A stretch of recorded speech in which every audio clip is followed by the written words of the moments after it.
All right, YouTube. So I was originally going to be reviewing my 1022 binary trigger. I'm sure you guys all saw the teaser trailer I put out as a YouTube short and as a TikTok video, right?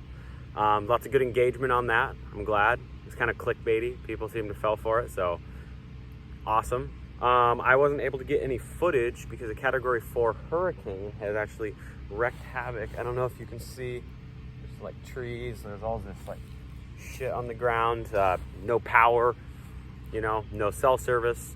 I will actually be uploading this at my friend's house who has he has a generator and then a fiber optic cable to run Wi-Fi. So it's a huge hassle to publish this video right now, but I'm gonna do it, all right, because I care about the fans. And as soon as I can get some 22 ammo and some range time, I will get you some footage of the 1022, right? Terrific rifle, yeah. I mean, I guess spoiler there, I like the 1022. It's going to be a positive review. But there's some negatives, and a little history. About would be the same format as my normal videos, but I want to get some good footage of me shooting it. So, I hope this tied you guys over for now. Look forward to the 1022 video.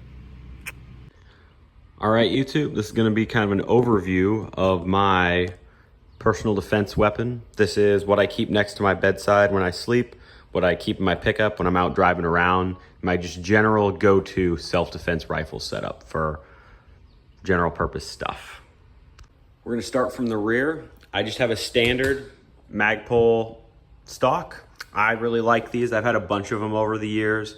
I wish there was a better way to attach the sling. I currently have paracord on there, and then I have the Magpul sling. You have a little button there, and it unclips. And then you can lock it. It works pretty well. It looks a little bit ghetto, but it keeps the sling secured. Moving up, we have a Magpul pop-up iron sight. I say iron sight, it's made of plastic, but I guess it's a backup sight. I really like the Magpul sights, personally. I have the A2 front sight post, so I like having backup irons in case my battery dies. I also have a Magpul MOE grip. You can see the paint's coming off a little bit. I've shot this rifle quite a bit, and I train with it. Well, I say train, right? I goof off with it, I guess, more than anything. But, all right, moving up, we've got an EOTech 512. This is my favorite optic, personally. Flip it over, turn it on. Standard EOTech reticle, and obviously it co-witnesses my backup iron, because it's a little bit rough on camera. The EOTechs don't like to be captured, but terrific optic. I have shot this at 100 degrees. I've shot these at -30. I've never had a problem with them. People say that with large temperature differences, you get a slight change in zero, but unless you're a pretty good shooter, I don't think you're gonna notice. I personally don't really notice. Within 100 or 200 yards, it's not noticeable, right? In terms of magazines, I like running the aluminum mags. I also like running the Magpul mags. This is just a small selection of my magazine collection, but I definitely prefer the ones on the left here and do not like the ones on the right nearly as much. So my favorite magazines to run are these aluminum magazines. You can get them dirt cheap, or you're used to. I guess they're getting more expensive, but you can spend like a couple bucks and replace the follower with these Magpul followers. They're like $1.50, and then you have an anti-tilt follower. This is the old Army issue orange follower. These are fairly cheap. This mag is kind of beat up, so I usually just keep it in my gun if I'm like showing it off because it looks cool. And I mean, I've never had problems with that mag, but it is in rougher shape. These are the 2nd Gen P mags. I really like these.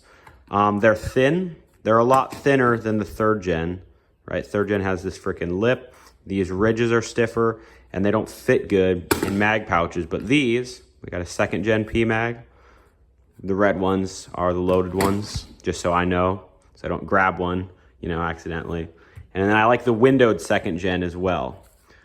See, it doesn't have that on there. These don't fit in HK416s, but like I don't live in Germany and I'm not a Marine. I don't shoot the 416. Whereas these have this lip. It's 3rd Gen window mag. This one's stipple. I got my initials on there. They're just kind of clunky. They don't fit very well in mag pouches. The Lancers, I really like that they're clear, and I like that they feed well, but I don't like that they aren't drop free. You know, what's that say? Mag number 22. That's funny. Yeah, these do not drop free on empty, which really frustrates me. And then the 20 round magazines are classic, in my opinion. This one is an original Colt. Got this years ago. It pops up in there. I think it looks pretty cool. A little bit silly with the EOTech, and it drops free, super free. And we got the Magpul 20 rounder, which I think looks pretty badass, especially with a little bit of paint on there. These are also nice if you're gonna be shooting prone a lot, or like from a bipod or a sandbag. You can just get a lot more clearance. So these 3 mags here are my favorite mags for sure. All right, moving on from that, we have a Knights Armament quad rail. I got this at a gun show pretty cheap. It's missing the little screw that it fixes in top. My EOTech's kind of blocking it, but I don't know. I like the Knights Armament quad rail. They're heavy, they hold zero really well. So, I mean, there's a reason that this is what we run at work, right? You can run a PEC 15 on here and it'll stay zeroed. I have a Knights Armament cat grip. A lot of people like these. I like them. They're cheap and available. I think they look really cool. In Modern Warfare, the original one, COD 4 Modern Warfare, this is automatically affixed to the M4. So I've run these at work for years, mostly just because they look cool. I use it more as a hand stop than I do as an actual grip. But when you shoot a lot and your barrel gets hot, it's really nice having a long broom handle on there. At work, I actually have a Magpul grip now, but I ran one of these for years. Right, moving up, we have the Magpul sling loop.